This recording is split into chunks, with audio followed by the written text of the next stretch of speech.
शिव पुराण कथा कहती है, भगवान शंकर का ये पवित्र चरित्र कहता है, आज के जमाने में जगत दुनिया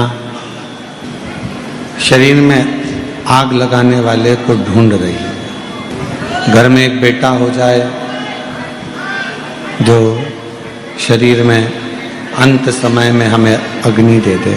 हमारे घर में कोई एक ऐसा बेटा हो जाए जो हमारे अंत समय में हमें पिंड दे दे। हमारे घर में कोई एक ऐसा जन्म ले ले जो हमारे मरने के बाद श्राद्ध कर दे, तर्पण कर दे, तिलांजलि कर दे, पिंड कर दे। हम बस ऐसा ढूंढने में लगे हुए हैं। जितने भी लोग शिव महापुराण की कथा को श्रवण कर रहे हैं या जितने भी शिव भक्त इस पवित्र कथा को सुन रहे हैं, श्रवण कर रहे हैं, हम निवेदन करें कि ऐसा कोई व्यक्ति नहीं जो घर में बेटा नहीं चाहता, पुत्र नहीं चाहता। ऐसा कोई व्यक्ति ही नहीं है जो घर में पुत्र की कामना नहीं करता हो, बेटे की कामना नहीं करता हो, पुत्र की कामना नहीं करता हो, बेटे की कामना नहीं करता हो, पुत्र नहीं चाहता हो। किस लिए कामना करी जाती है?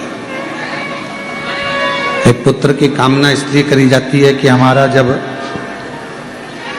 अंत समय आए, हमारी अंतिम अवस्था आए, हमारे प्राण छूटने का समय आए और हमारे जब प्राण छूट जाए तो कोई तर्पण कर दे, कोई तिलांजलि दे दे, कोई श्राद्ध कर दे, कोई पिंड दे दे। बस हमको कोई आखिरी में अग्नि दे दे। तन को अग्नि देने वाला तो हम ढूंढ रहे हैं कि कोई हमारे घर में एक ऐसा जन्म ले ले, हमारे घर में कोई ऐसे एक ऐसा पैदा हो जाए, एक ऐसा कोई जन्म ले ले जो हमको अग्नि इस शरीर को दे दे।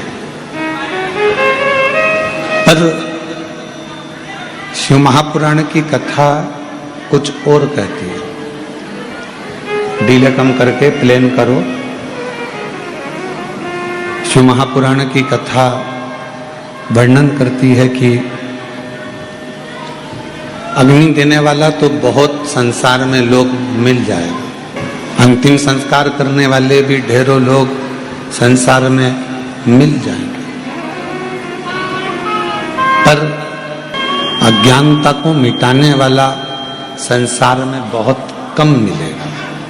इसलिए परमात्मा से, ओगरदानी से, त्रिकालदर्शी से, कैलाशी से, अविनाशी से, शिवजी से प्रार्थना करना कि हमारे घर में अगर कोई जन्म ले तो ऐसा ले जो अज्ञानता को मिटाकर ज्ञान की राह को प्रशस्त कर दे और हमारा मार्ग, जो ज्ञान का मार्ग प्रशस्त कर दे, ज्ञान की राह प्रशस्त कर दे, ज्ञान का मार्ग प्रशस्त कर दे। ऐसा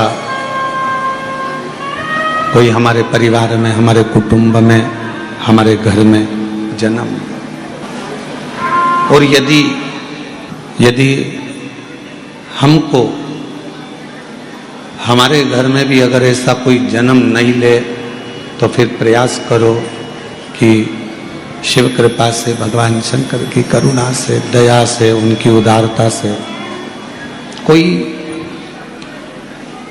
आपको और हमको ऐसा मिल जाए। भगवान शंकर की कृपा से आपको और हमको संसार में कोई गुरु, कोई सदगुरु, कोई ऐसा संत, साधक, उपासक मिल जाए जो हमें अज्ञानता से दूर कर कर ज्ञान का मार्ग प्रशस्त करके परमात्मा के दरवाजे तक छोड़ दे, भगवान की चौखट तक छोड़। हमने पहले भी कथा में कहा, आज फिर कहते हैं, मृत्यु लोक में जन्म लेना, संसार सागर में जन्म लेना सरल है।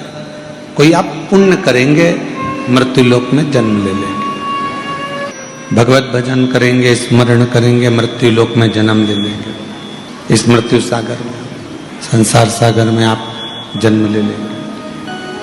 पर मृत्यु लोक में जन्म लेना सरल है, मृत्यु लोक में पैदा हो जाना, जन्म लेना सरल है, पर मृत्यु लोक में जन्म लेकर कुछ ऐसा कर्म कर देना कि तुम्हारे जाने के बाद भी दुनिया के लोग तुम्हें याद करें। तुम्हारे जाने के बाद भी दुनिया के लोग प्रभु का स्मरण करें। ये संसार में जन्म लेना सरल है, पर जन्म लेने के बाद भगवत भजन करना, भगवान की भक्ति करना, भगवत स्मरण करना, भगवत नाम लेना, भगवत कीर्तन करना, ये बहुत कठिन है, बहुत कठिन। तो मृत्यु लोक में जन्म लेना सरल है, पर मृत्यु लोक में जन्म लेकर भगवान का भजन, भगवान का स्मरण, भगवान की भक्ति, भगवत नाम ये जपना कठिन है, बहुत कठिन। किसी मंदिर, कल कथा में कहा था कि किसी मंदिर में पहुंचना सरल है, किसी तीर्थ में जाना सरल है।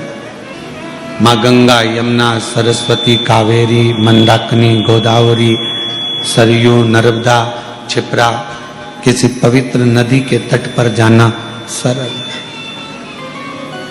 ये सब कुछ सरल है, इसमें कुछ भी कठिन नहीं है। पर कठिन है अपने मन को, अपने हृदय को, अपने दिल को परमात्मा से लगाना, भगवान से लगाना। आप और हम तीर्थ तक तो पहुंच जाते हैं, आप और हम मंदिर तक तो पहुंच जाते हैं, पर ये मन, ये चित्त, ये हमारा हृदय भगवान तक नहीं पहुंच पाता। दिल